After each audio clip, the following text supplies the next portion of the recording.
À medida que a noite envolve a cidade de Yongju, de repente a tranquilidade da cidade é destruída por uma explosão de relâmpago roxo atingindo a torre central. Uma fenda gigantesca se abre sobre a cidade, de onde emerge um guerreiro ancestral e poderoso. Em resposta, os defensores da cidade, conhecidos como a Terceira Divisão, entram em ação. Essa equipe de elite, equipada com trajes de batalha, avança com determinação estampada no rosto em direção à fenda. Uma criatura poderosa expressa desprezos, zombando da resistência feudal dos humanos. A criatura, identificada como Hongjin, o Rei dos Lobos, demonstra confiança na vitória inevitável, declarando que erradicar a humanidade é apenas uma questão de tempo. Enquanto a Terceira Divisão faz uma resistência desesperada com firmeza nos olhos, eles contra-atacam apesar da força esmagadora do inimigo. Em meio à batalha, um membro-chave da Terceira Divisão questiona se estão lidando com um portal de classe C, indicando a força inesperada dos inimigos. A batalha se intensifica enquanto o Rei Lobo, impassível diante da resistência humana, declara que já é tarde demais para qualquer realização. Uma guerreira corajosa toma a frente, insistindo em enfrentar o Rei Lobo pessoalmente. Isso permite que seus companheiros foquem nas outras ameaças. O Sr. Venuin, um aliado importante, chega bem a tempo. De volta à base, um oficial observa a frequência alarmante com que fendas de classe C têm surgido em Jeonju. Este é o sexto evento do tipo em uma década. Como resposta, decide-se adaptar o treinamento e a avaliação dos defensores da cidade. As notas da prova cultural dos estudantes de artes marciais serão reduzidas, reconhecendo a necessidade de mais indivíduos prontos para o combate diante dessas ameaças recorrentes. Na escola de artes marciais de Jeonju, a turma é dispensada e os estudantes engajam em conversas típicas de colégio. Lá dentro, as conversas continuam, agora girando em torno das pressões acadêmicas entrelaçadas com as habilidades marciais. Um estudante lamenta a chance perdida de sentar ao lado de Lin Yan, uma colega particularmente admirada. Lin Yan torna-se o centro das atenções, não apenas por sua beleza, mas como símbolo do caminho das artes marciais. Quando perguntada sobre seus planos futuros, fica claro que escolher entre a Academia de Literatura e a Universidade de Artes Marciais vai além do aspecto acadêmico. É sobre escolher um caminho de vida em um mundo onde a habilidade marcial pode determinar segurança e status. Subai permanece sentado na sala, pensativo, com o livro aberto, mas a mente distante. Enfrentando a decisão sobre seu futuro educacional, ele reconhece que seu desempenho acadêmico mediano não se destacará na Academia de Literatura. E em um mundo cada vez mais definido pela força marcial, a relevância da educação tradicional parece diminuir, preso entre aspirações e a dura realidade. Subai fala sobre as limitações financeiras de sua família e a falta de talentos especiais, o que torna a ideia de entrar para a Universidade de Artes Marciais algo inalcançável. Sua frustração é visível ao questionar a justiça de um sistema que favorece quem já possui habilidades ou recursos. Em meio a uma conversa melancólica com seus colegas, Subai reflete sobre o conceito de despertar talentos em outro mundo, desejando um cenário onde ele pudesse ter poderes especiais ou uma vantagem significativa. Num giro inesperado, Lin Yan se aproxima de Subai com uma proposta surpreendente. Percebendo seu desespero e frustração diante das poucas opções disponíveis, ela lhe oferece a chance de ingressar na Academia de Literatura sem precisar passar pelos exames tradicionais de entrada. Esse gesto não apenas dá a Subai uma possível direção, mas também aprofunda o vínculo entre os dois. Enquanto Subai processa essa oportunidade inesperada, seu mundo vira ainda mais de cabeça para baixo com a ativação repentina de um sistema pessoal, um recurso comum em narrativas de fantasia e artes marciais, onde o protagonista ganha acesso a habilidades únicas por meio de uma interface digital. Esse sistema o classifica como um domador de feras e fornece estatísticas detalhadas sobre suas capacidades, incluindo o potencial de evoluir infinitamente seus talentos. Confuso e sobrecarregado, Subai se encontra à beira de um novo começo. Suas preocupações anteriores sobre o futuro são momentaneamente ofuscadas pelas misteriosas oportunidades que o sistema pode oferecer. Enquanto tenta entender o surgimento do sistema que apenas ele pode ver, Lin Yan demonstra preocupação com o seu estado, apesar de suas garantias de que está tudo bem. A situação rapidamente se intensifica quando um colega, tomado pelo ciúme ao ver Subai perto de Lin Yan, os confronta agressivamente. Prestes a agredir Subai, tomado por inveja e lealdade mal direcionada a Lin Yan, o conflito é abruptamente interrompido pela chegada de uma professora formidável que impõe silêncio imediato. Ela traz uma notícia animadora para os alunos. A partir daquele momento, indivíduos que despertaram habilidades poderão se matricular diretamente na Universidade de Artes Marciais de Jeonju sem precisar passar no exame cultural. Além disso, a nota de corte da prova de literatura será reduzida para aqueles com potencial de se tornarem artistas marciais, aliviando significativamente a carga acadêmica dos que desejam seguir esse caminho. Esse anúncio oferece um novo horizonte para Sububai e seus colegas, com o potencial de mudar completamente seus futuros educacionais e profissionais. Com a divulgação da nova política educacional, uma onda de empolgação percorre a sala de aula. Os alunos comentam sobre a redução dos requisitos nos exames e as novas oportunidades para aqueles que despertaram habilidades. Quando a professora oferece a inscrição imediata para os alunos despertos, Lin Yan e Subai trocam um olhar significativo.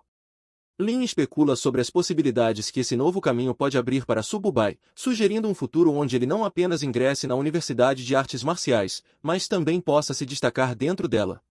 Subai caminha com confiança pelas ruas da cidade, de um simples estudante do ensino médio a um possível candidato de destaque nas artes marciais, iniciando sua jornada em um mundo onde conhecimento acadêmico e habilidade marcial estão entrelaçados com o destino de cada um.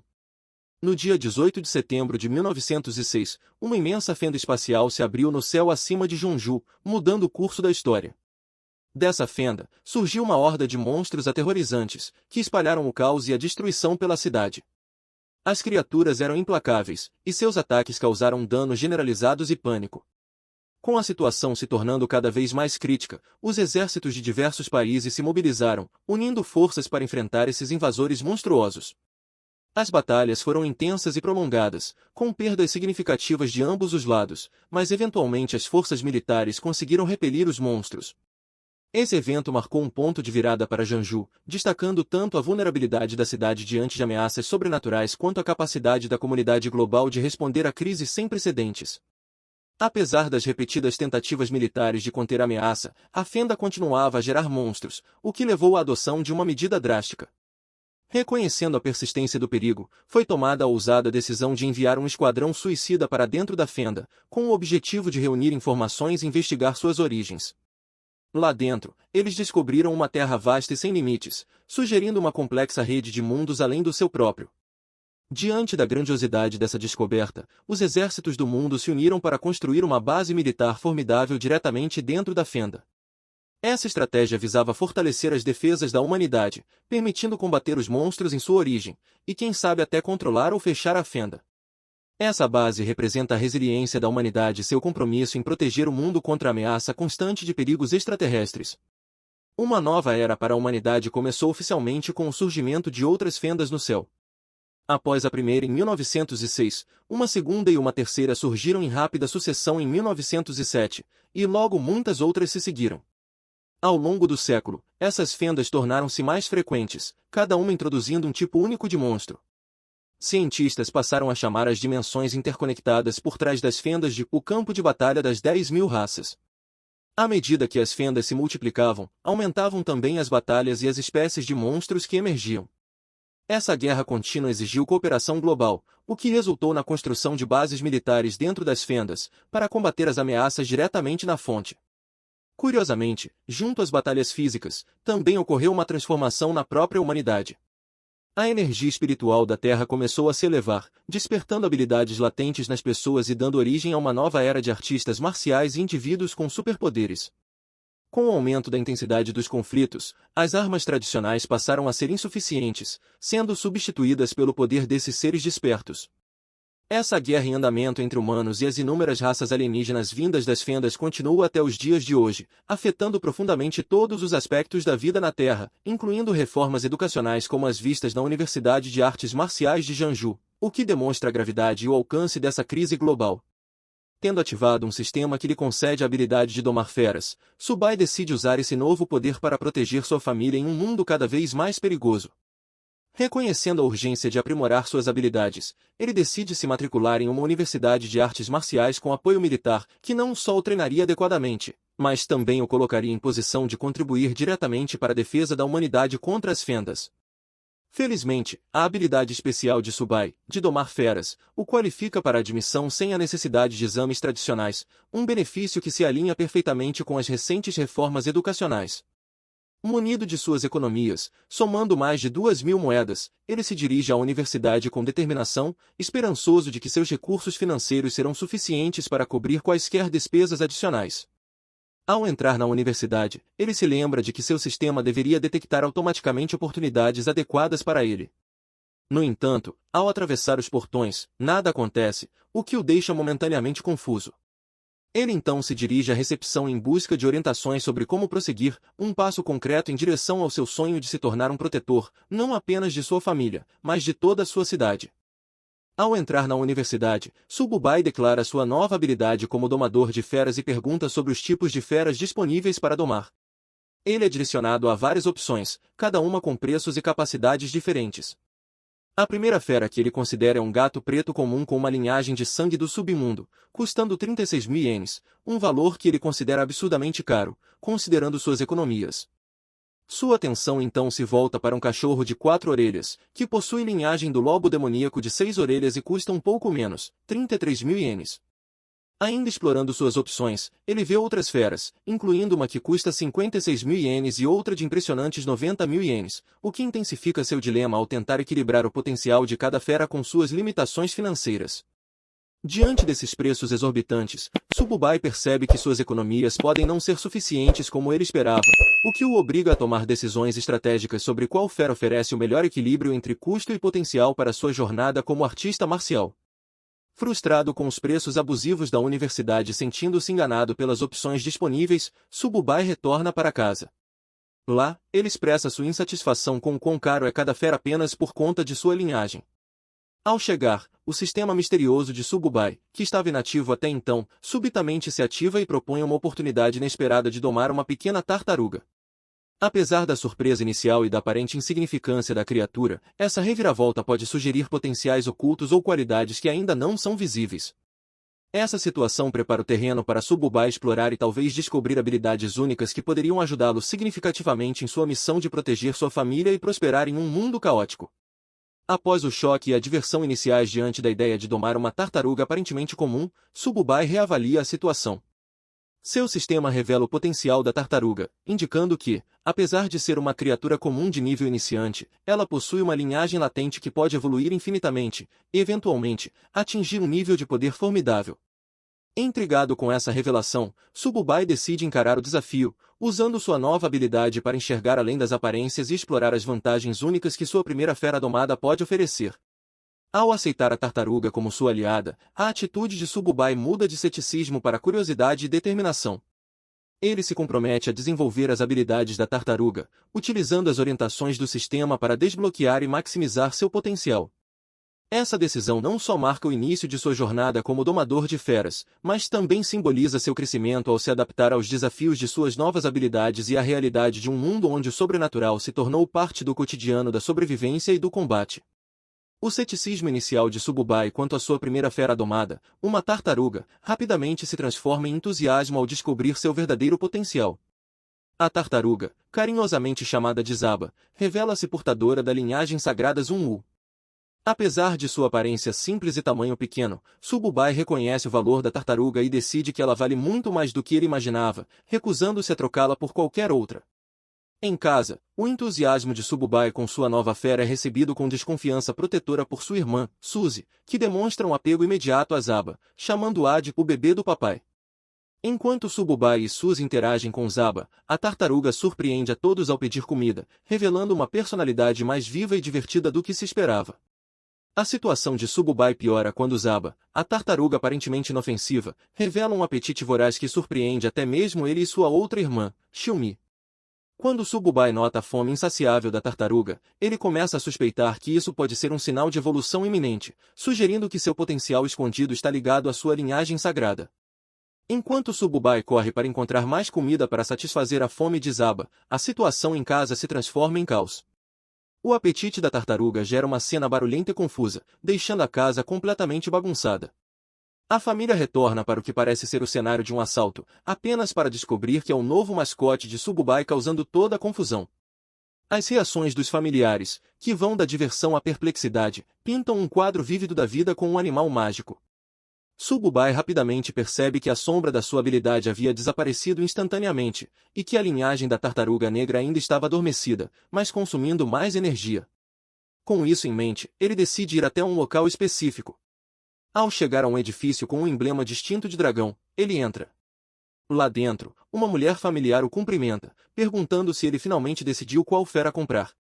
No entanto, desta vez, Sububai deixa claro que não está ali para comprar nada. Aproximando-se discretamente, ele pergunta se eles aceitam sangue de fera exótica. Isso imediatamente chama a atenção de um homem bem vestido sentado por perto. Surpreso, o homem questiona se Sububai realmente possui um recurso tão valioso.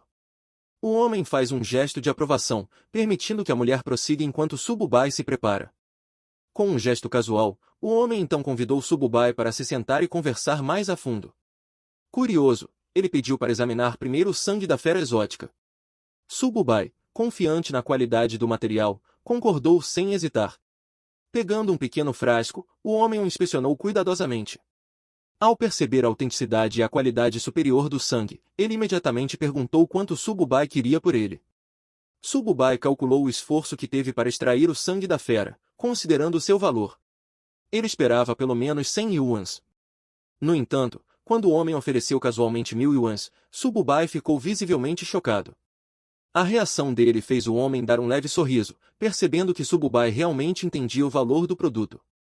Mas, antes que o acordo fosse fechado, o homem soltou uma risada, ele estava apenas brincando. Dada a qualidade excepcional do sangue, ele se corrigiu, o preço real era 1 zenuan. Ao ouvir isso, Sububai ficou ainda mais surpreso. E antes que ele pudesse reagir, o homem continuou, oferecendo um preço final de 15 zenuan, deixando claro que não poderia oferecer mais do que isso. Sububai mal podia acreditar no valor de seu sangue, ele lutava para esconder a empolgação. Mas só de pensar em ganhar tanto dinheiro, foi impossível conter o sorriso. Sem hesitar, ele aceitou o acordo. Mesmo assim, comentou casualmente que, se não estivesse precisando tanto de dinheiro, não teria vendido com tanta facilidade. Ao sair, o homem lembrou Sububai de voltar se tivesse mais bens de alta qualidade. Sububai foi embora satisfeito. Ao checar seu saldo, ainda não conseguia acreditar que vender o sangue de fera exótica por 15 ziz yuan significava que ele poderia se sustentar por um bom tempo. Enquanto andava, Sububai recebeu uma ligação de seu professor informando que os resultados acadêmicos haviam saído e que havia uma notícia importante. Ele foi instruído a ir à escola naquela tarde para completar sua inscrição. Porém, antes que pudesse obter mais detalhes, o sinal caiu. Frustrado com a perda repentina da conexão, ele tentou ligar de volta, mas sem sucesso. Nesse momento, uma tela de alerta surgiu diante dele, detectando intenção hostil nas proximidades. 3 inimigos haviam sido identificados dentro do alcance, todos mirando nele. Percebendo que estava sendo emboscado, Sububai se virou rapidamente. Um dos atacantes já se aproximava, segurando um grande porrete com espinhos e sorrindo de forma ameaçadora. O líder deles presumiu que Sububai estava carregando algo valioso, depois de observar a reação do dono da loja de feras. Sem rodeios, ele exigiu que Sububai entregasse o item. Tentando negociar, Sububai explicou que só tinha vendido algo, não comprado. Mas a sorte claramente não estava ao seu lado. Ele analisou a situação com rapidez, apenas um deles era guerreiro de nível primário, o que lhe dava uma chance. Um brilho de confiança surgiu em seus olhos. Ele não estava com medo. No entanto, o bandido riu da expressão dele, zombando de sua aparente covardia e exigindo dinheiro. Sububai fingiu se render, curvando-se levemente como se fosse obedecer. De repente, ele fez seu movimento, fingindo se render, mas em vez disso, lançou sua tartaruga companheira diretamente contra o bandido careca. Pegando desprevenido, o homem levantou a arma para atacar, mas o ataque inesperado desequilibrou. Seus olhos se arregalaram ao perceber, tarde demais, que era uma armadilha.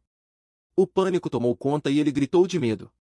Sububai aproveitou a brecha e desferiu um poderoso contra-ataque, lançando o careca para longe. O impacto foi tão forte que o homem até imaginou um ovo rachando dentro da cabeça. Os dois subordinados, em pânico, correram para ajudá-lo, furiosos com Sububai por ter tocado em seu chefe. Sem hesitar, eles avançaram armados. Mas Sububai usou a defesa de sua tartaruga companheira como escudo. Um dos atacantes investiu, achando que tinha Sububai encurralado, mas Sububai reagiu rapidamente, agarrando o punho dele no ar, pronto para o próximo movimento. Ele o golpeou com força, lançando-o para trás. O segundo bandido mal teve tempo de reagir antes de ser jogado no chão com violência.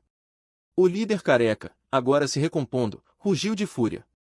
Seu rosto se contorceu de raiva enquanto ele rastejava, jurando matar Sububai. Este se preparou para recuar. Chamou sua tartaruga, sinalizando para bater em retirada antes que a situação saísse do controle. Com movimentos precisos, ele revidou o ataque do careca, girando no ar e jogando-o com força contra o chão. O bandido gritou de dor, sua confiança anterior completamente destruída. Sububai ficou de pé, olhando de cima seus inimigos caídos. Eles o provocaram, e agora estavam pagando o preço. Quando estava prestes a ir embora, notou algo estranho. Sua tartaruga havia parado ao lado do bandido desacordado. Sububai viu sua companheira segurando algo brilhante na boca. Curioso, correu até ela, perguntando o que havia encontrado. Antes que pudesse reagir, a tartaruga lançou o objeto no ar. Sububai o pegou, era uma poção de sangue Kai, um item incrivelmente valioso que valia dezenas de milhares. Chocado, ele murmurou que guerreiros normalmente absorvem essa poção ao longo de um mês inteiro. Mas sua tartaruga a havia consumido inteira de uma só vez. Ele olhou para a criatura, agora irradiando energia, se perguntando se ela conseguiria suportar um aumento tão grande de poder. Os olhos de Sububai se arregalaram ao sentir uma onda de energia percorrendo seu corpo.